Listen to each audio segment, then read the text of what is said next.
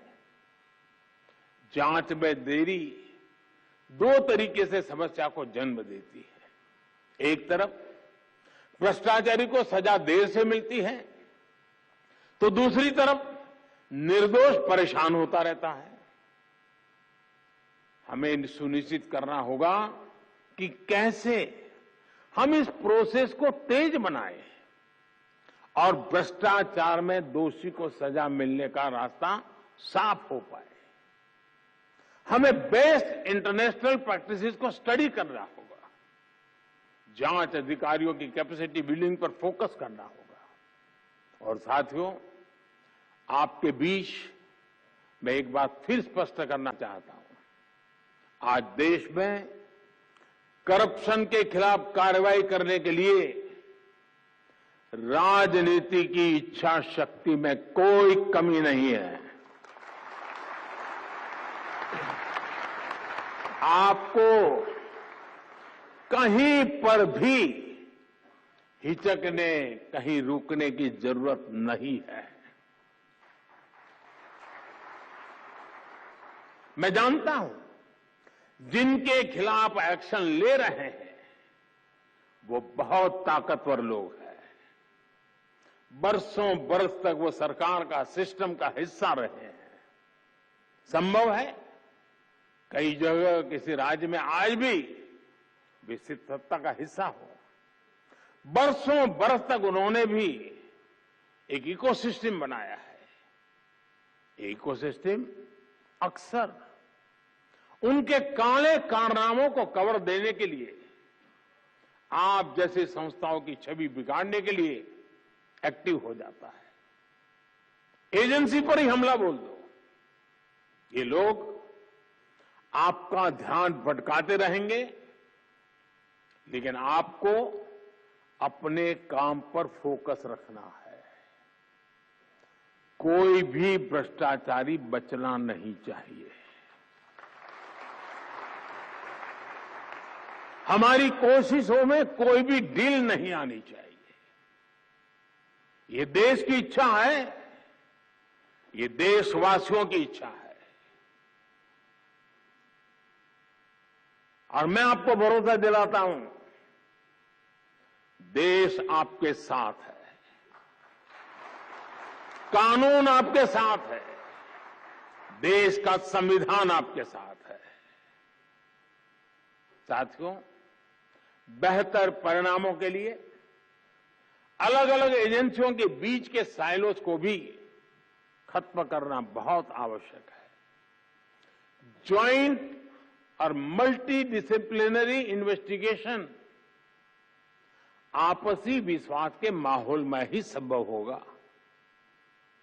अब देश की ज्योग्राफिकल बाउंड्रीज, उससे बाहर भी पैसों का, लोगों का, गुड्स एंड सर्विसेज का बड़े पैमाने पर मूवमेंट हो रहा है।